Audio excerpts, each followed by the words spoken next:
ठीक है, द्वितीय विभक्ति कल आपने पढ़ लिए थे 13 शब्द, उन शब्दों के साथ द्वितीय विभक्ति प्रयोग कर। आज हम पढ़ रहे हैं आगे की बात, नियम नंबर 3 में। अब देखो अपन को ध्यान क्या रखना है, कौन कौन सी चीज है जो द्वितीय विभक्ति के लिए लागू होगी। तो नंबर 1 में अपन देख लिया भाई द्वितीय विभक्ति है कर्म कारक होगा तो द्वितीय विभक्ति होगी।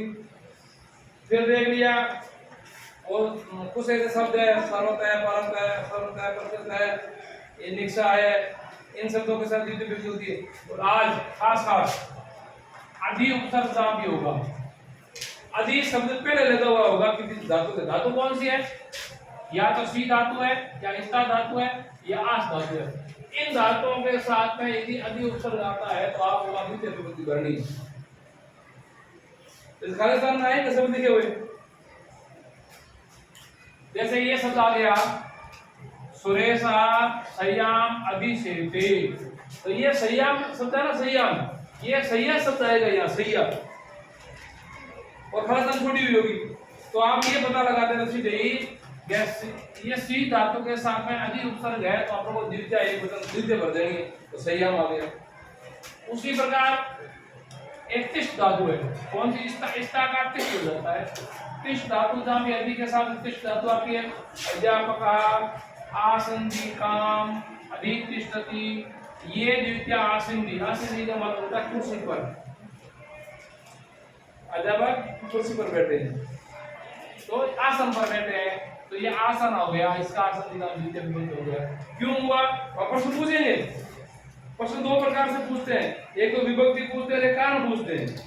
आपको जैसे इसका उत्तर कैसे लिखोगे, एक तो लिखेंगे इसमें विभक्ति और एक नीचे लिखेंगे कारण। इसका उत्तर देना है कि विभक्ति इसमें कौन सी है, द्वितीय, और कारण में क्या लिखोगे, अधि। देखो क्या लिखना है, पूरा लिखना पड़ेगा। अधि के साथ में कौन सी है, अधि धन स्था योगे द्वितीया, ऐसा लिखना पड़ेगा भाई। ये द्वितीय आई क्यों है, वैसे द्वितीय आने नहीं थी, आई क्यों है, आई क्यों है, अधि उपसर्ग है और इसका धातु के साथ में, इसीलिए द्वितीय विभक्ति है। ये इसका उत्तर हो जाएगा। ऐसे ही अध्यास्ते, इसमें भी ये अध्यास्ते क्यों हुआ है, किससे विशेष हो गया, अधि धन आस्ते, ई और आप मिलकर ये व्यंजन संधि हो गया है अध्यास्ते। नरपा सिंहासनम अध्यास्ते, राजा सिंहासन पर है। अब जैसे आप सीधे सीधे देखेंगे तो पर और मैं कहां आता है, अधिकरण कारक शब्द भी आता है। तो शब्द क्यों नहीं आई, क्योंकि यह अधि के साथ में ये आस धातु है, इसीलिए वहां द्वितीय विभक्ति आती है। इसको बोलते हैं उपपद कारक, उपपद बोलते हैं, उपपद विभक्ति। और उपपद शब्द विशेष के कारण इसकी विभक्ति चेंज हो गई है। अब आता है उपधातु। देखो ये है वस धातु, क्या धातु है, वस धातु के साथ में अनु है, उप है, अधि है, आ धातु, आ उपसर्ग है। ये चारों उपसर्ग यदि वस धातु के साथ में आते हैं तो वहां कर्म कारक होता है और द्वितीय विभक्ति भरनी है। कौन कौन से उपसर्ग हो गए, उप है, अनु, अधि और आ उपसर्ग यदि वस धातु से पहले आते हैं तो, अब वस धातु से पहले क्या हुआ, उपवस्ती पास में रहता है, अनुवस्ती नीचे रहता है, अधिवस्ती में रहता है और आवस्ती रहता है, हमेशा ही रहता है, कुछ ऐसे नहीं होता है। ठीक है, इसी प्रकार अब देखो ये है श्याम नगरम उपवस्ती, पृष्ठ में क्या लिखा होगा, श्यामा खालिस्तान नगरम उपवस्ती, नगरम उपवस्ती। अब ये आ गया, इसमें लिखा हुआ है नगर, नगर शब्द लिखा हुआ है केवल। आपको नगर शब्द की विभक्ति बनानी है। अब आप सीधे से ये देखेंगे, नगर नहीं लिखा होगा, नगर तो लिखा नहीं होगा, उपवस्ती लिखा होगा। क्या लिखा होगा, उपवस्ती, और यहाँ नगर लिखा होगा। अब आप क्या करना है, आपको देखना है यहाँ वस धातु है, वस धातु के साथ में ये उपसर्ग लगा हुआ है। उपसर्ग क्या लगा हुआ है, उप। तो जहां उप उपसर्ग हो और वस धातु हो वहां आपको क्या भरनी है, द्वितीय। तो ये सीधा से आ जाए नगरम। भाई एक ये बात बता दो मैं, ये नगरम लिखा है, ऐसा नगरम क्यों नहीं लिखा भाई, ये भी बताओ ऐसा क्यों नहीं लिखा, बताओ। अपन नगरों में ऐसा भी लिख सकते हैं, ऐसा कहीं कहीं ऐसा, जैसे इस शब्द में देखो, इन शब्दों में ये मैं हलंत पूरा है और किसी के ऊपर बिंदी है, ऐसा क्यों बताओ। जब कभी ये मैं हलंत के बाद में ये स्वर से शुरू होने वाले कोई शब्द हो, कोई धातु हो, शब्द हो, जो भी हो, तो उनका मैं हलंत आता है, अन्यथा मैं के ऊपर बिंदी आती है। इस बात को ध्यान रखना। अब जैसे अनुपस्थिति, अनुपस्थिति पीछे रहता है कुलदीप नगर ग्रहम, अनुपस्थिति कुलदीप घर के पीछे रहता है, और प्रथम क्या आता है, यह शब्द लिखा आएगा ग्रह, ये केवल ग्रह लिखा आएगा और आपको ग्रह की या द्वितीय विभक्ति भरनी है, यह खालिस्तान रहेगी। जैसे जयपुर है तो आपको जयपुर लिखा हुआ मिलेगा और आपको जयपुरम करना है, वैसे बैंकुट लिखा हुआ मिलेगा, आपको बैंकुठम करना है। क्यों? क्योंकि ये उपसर्ग है, अनु अन आदि और आ उपसर्ग है, वो बस धातु के साथ में है, वो आपको द्वितीय विभक्ति करनी है। अब आता है पांचवा, जहां कहीं भी अभिनी, क्या है, अभिनी उपसर्ग है, तो अभिनी उपसर्ग के साथ में अभी धातु है विष, विष यानी प्रवेश करना। जहां कहीं भी इसके साथ में विष धातु है, आपको जहां भी दिखे या इसका कर्म है वो द्वितीय होगा। कर्म क्या होगा? द्वितीय होगा। जैसे परिश्रम कैसे आएगा, ये खालिस्तान छोड़ी हुई आएगी या विद्यालय लिखा हुआ आएगा, क्या लिखा हुआ आएगा, विद्यालय लिखा हुआ आएगा, आपको विद्यालय की यहाँ ये द्वितीय वचन भरना है। अब जहाँ बहुवचन होंगे तो और भी वचन आ सकते हैं, विद्यालय आ सकता है, विद्यालयान आ सकता है, जैसे पाठ थे पाठो आ सकता है, पाठान आ सकता है, तो विभक्ति भी आ सकती है, वचन भी चेंज हो सकते हैं। तो ये तो हो गए खास उपसर्ग वाले, जिन जिन उपसर्ग आने से इनकी धातु द्वितीय विभक्ति आ जाती है। अब कुछ ऐसी धातु है, संस्कृत में 16 धातुएं ऐसी है, उन धातुओं के साथ में द्वितीय विभक्ति आती है। और जैसे ये 16 धातु लिखी है, पहला है तू है, और आती क्यों है, ये जैसे इसमें सब अपादान कारक है, अपादान कारक क्या है, पंचमी विभक्ति वाला है।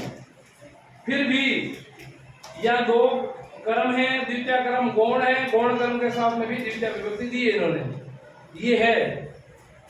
इसी तरह से लिखा है जहां अपादान कारक में विवक्षा नहीं होती है, जहां एक उच्च कर्म होता है, एक गौण कर्म होता है, गौण कर्म में भी द्वितीय विभक्ति होती है। कर्म हमेशा द्वितीय का ही होता है। अब देखो तू है यानी तू है ना, गाय को दूध देती है, तू है ना, तो गोपाल गाम दो दुग्धम दोती, गोपाल गाय से दूध निकालता है, गाय से दूध पृथक हो रहा है, तो कौन सी विभक्ति होनी चाहिए, नहीं होनी चाहिए। फिर भी या वो पद विभक्ति के नियम लगते हुए आपको ये कहना है तू जो धातु है, तू धातु के साथ में आपको ये गौण कर्म और कर्म के साथ में द्वितीय विभक्ति करनी है। फिर आता है याद, याद से आता है मांगना, कोई किसी से जो चीज मांगते हैं है तो वैसे अपादान कारक जैसे पृथक हो रहा है, फिर भी याद धातु में द्वितीय विभक्ति भरनी। जैसे महेश सुरेशम पुस्तकम याचते, महेश सुरेश से पुस्तक मांगता है, आप किसी से पेन मांग रहे हो या किसी से कुछ ले रहे हो, तो वहां दोनों कर्मों में द्वितीय विभक्ति आएगी। फिर पच यानी पकाना, भोजन पकाना, जो भी चीज पकाते हैं पच धातु है तो आपको द्वितीय विभक्ति में करना है। तो इसमें लिखा है पाचकः तांडुलाम भोजनम पचति, पाचक पकाने वाला चावलों से भात बनाता है, चावल बना रहा है, चावलों को भात बोलते हैं, तो चावलों का भात बनाता है। तांडुलाम, अब ये कहता हूँ, आप ये कह सकते हो इस पर बिंदी नहीं है, पर मैं हलंत नहीं है, चावल अपने आप में बहुवचन है, बहुवचन में आप बहुवचन का द्वितीय बहुवचन आ गया। जैसे राम है रामो रामान, पाठ है पाठो पाठन होता है ना, वैसे तांडुलम है तांडुलो और तांडुलान, समझ नहीं बात, तो ये इनका बहुवचन दिया हुआ है। उसी प्रकार दंड, दंड का क्या सजा देना, जहां भी दंड का दंड आ जाता है या ये दंड धातु आती है द्वितीय विभक्ति भरनी है। जैसे राजा घरगाम सदम दंडयति, राजा गुर्गों को या बदमाशों को 100 दंड देता है या दंड देता है। तो रण भी द्वितीय विभक्ति में आ जाएगा। पर तुम्हें पूछना, जैसे कोई प्रश्न पूछता है या कोई किसी के बारे में पूछता है, तो से बालकम पठान पंच पद्धति, वह बालक से मार्ग पूछता है। कोई मार्ग पूछता है ना जाने के लिए, तो ये मार्ग कहाँ जा रहा है, तो इधर ये पठान बालकम बालक से पठान मार्ग को पूछता है, वह बालक से मार्ग को पूछता है। रुद्ध रोकना, काम को रोकना, काम नहीं करना है, या कोई कहीं जा रहा है उसको रोकना नहीं, ऐसा नहीं करना है, मना करना है, तो रुद्ध धातु आती है, रुद्ध धातु रोकना होता है, उसमें भी द्वितीय विभक्ति है। जैसे ग्वाल गाम ब्रजम अनुवृत्ति, ग्वाल है गाय को ब्रज में रोकता है, ये ब्रज वो ब्रज उस ब्रज में रोकता है, स्थान का नाम है, अपना गांव का नाम भी हो सकता है, खेत में भी हो सकता है, ऐसा भी हो सकता है। ग्वाल गाम क्षेत्रम अनुवृत्ति, ऐसा भी हो सकता है, गाय खेत में रोकता है, तो उसमें भी द्वितीय विभक्ति आई है। फिर चुनना, कोई किसी में से चुन करते हैं ना, वो ती धातु दाम भी आएगी, वहां द्वितीय विभक्ति आएगी। जैसे मालाकार है लताम पुष्पम चुनौती, माली है जो लता से पुष्पों को चुनता है, अलग करता है, चुनता है माला बनाने के लिए, तो उसमें भी आ गया। फिर जीतना, कोई जीतता है वो, जैसे नृपा शत्रुम राज्यम जयति, राजा शत्रु के राज्य को जीतता है या शत्रु से राज्य को जीतता है। फिर गुरु यानी बोलना, शास यानी कहना, इन दोनों में विभक्ति आएगी, चतुर्थी आएगी। जैसे गुरु शिष्यम धर्मम, गुरु शिष्यम धर्मम ब्रुते, गुरु शिष्य को धर्म के बारे में कहता है, बोलता है, या गुरु शिष्यम धर्मम शास्त्री, वो धर्म के बारे में कहता है, तो भी द्वितीय विभक्ति आएगी। फिर मत ना दही पिलाते हैं ना, दही का पिलौना करते हो तो मगते हैं, उसमें आपको द्वितीय विभक्ति भरनी है। जैसे क्षीर सागरम सुधा मतनाती, वह क्षीर सागर से अमृत मतता है। फिर आता है मुस का मतलब चुराना, चोरी करना, कोई कहीं से चीज चुराता, मुस धातु आती है, तो मुस में क्या होगा, चोर देवदत्तम धनम मुस्नाती, चोर देवदत्त से धन चुराता है, वो देवदत्त का धन चुरा लेता है।